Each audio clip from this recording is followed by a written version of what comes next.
ಇವತ್ತು 225ನೇ ಜನ್ಮ ದಿನಾಚರಣೆಯನ್ನು ಟಿಪ್ಪು ಮಹಾರಾಜರವರ ಒಂದು ಜನ್ಮ ದಿನಾಚರಣೆಯನ್ನು ಇವತ್ತು ಕಾಂಗ್ರೆಸ್ ಪಕ್ಷದಲ್ಲಿ ನಮ್ಮ ಎಲ್ಲ ಪದಾಧಿಕಾರಿಗಳು ಆಚರಣೆಯನ್ನು ಮಾಡ್ತಾ ಇದ್ದೀವಿ.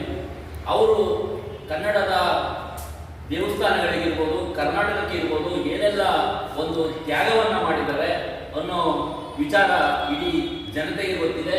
ಅವರ ಮಕ್ಕಳನ್ನು ಕೂಡ ಒಂದು ಸೆರೆವಾಸಕ್ಕೆ, ಬ್ರಿಟಿಷರ ಸೆರೆವಾಸಕ್ಕೆ ಇಟ್ಟು ಒಂದು ನಮ್ಮ ಕರ್ನಾಟಕಕ್ಕಾಗಿ, ಕನ್ನಡ ಜನತೆಗಾಗಿ ಒಂದು ಸೇವೆಯನ್ನು ಮಾಡಿರುವಂಥದ್ದು ಇಡೀ ದೇಶದ ಜನತೆಗೆ ಗೊತ್ತು, ಇಡೀ ಪ್ರಪಂಚಕ್ಕೆ ಗೊತ್ತಿದೆ. ಈ ಸಂದರ್ಭದಲ್ಲಿ ನಿನ್ನೆ ದಿನ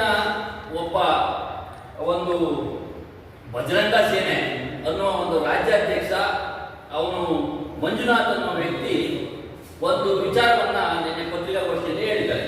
ಟಿಪ್ಪು ಸುಲ್ತಾನ್ ಅವರ ವಿಚಾರವನ್ನ ನೀವು 87ನೇ ಸಾಹಿತ್ಯ ಸಮ್ಮೇಳನದಲ್ಲಿ ಏನಾದರೂ ಅವರ ಗೋಷ್ಠಿಗಳನ್ನ ಬುದ್ಧಿಜೀವಿಗಳ ಮಾತಿಗೆ ಮಣಿದು ನೀವೇನಾದರೂ ಅವರ ವಿಚಾರದಲ್ಲಿ ಗೋಷ್ಠಿಯನ್ನ ಮಾಡಿದ್ರೆ ನಾವು ಅದನ್ನ ಪ್ರತಿಭಟನೆಯನ್ನ ಮಾಡ್ತೇವೆ ಅನ್ನೋ ಒಂದು ವಿಚಾರವನ್ನ ಪ್ರಸ್ತಾವನೆ ಮಾಡಿದ್ದಾರೆ. ನಾನು ಈ ಮೂಲಕ ಆ ಮಂಜುನಾಥನ್ನ ನನ್ನ ಗೆಳೆಯ ಕೂಡ ಹೌದು, ಅವನು ಆ ಬಜರಂಗ ಸೇನೆಯ ರಾಜ್ಯಾಧ್ಯಕ್ಷರಾದ ಮಂಜುನಾಥ್ ಅವರಿಗೆ ನಾನು ಈ ಮೂಲಕ ಎಚ್ಚರಿಕೆಯನ್ನು ಕೊಡಲಿಕ್ಕೆ ಇಚ್ಛೆ ಪಡ್ತೇನೆ.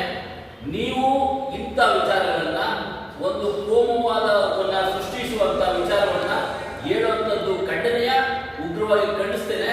ನಾನು ಈ ಮೂಲಕ ನಮ್ಮ ಜಿಲ್ಲೆಯ ವರಿಷ್ಠಾಧಿಕಾರಿಗಳ ಅವ್ರಿಗೆ ಒಂದು ಮನವಿಯನ್ನ ಮಾಡ್ತೇನೆ. ಇದನ್ನೇ ಕಂಪ್ಲೇಂಟ್ ಅನ್ನೋ ವಿಚಾರವನ್ನು ತಿಳ್ಕೊಂಡ್ರು ಪರವಾಗಿಲ್ಲ, ಅವ್ರಿಗೆ ಕಾನೂನಾತ್ಮಕವಾದ ಒಂದು ಶಿಕ್ಷೆ ಆಗಬೇಕು. ಮಂಜುನಾಥ್ಗೆ ಈ ರೀತಿಯ ಹೇಳಿಕೆಯನ್ನು ಕೊಡೋದು ತಪ್ಪಾಗಿದೆ. ಇಲ್ಲಿ ಸಂವಿಧಾನವಾಗಿ ಏನು ನಾವು ಸಂವಿಧಾನಾತ್ಮಕವಾಗಿ ಎಲ್ಲ ವಿಚಾರವನ್ನ ಗೋಷ್ಠಿಗಳನ್ನ ಮಾಡ್ತಾರೆ.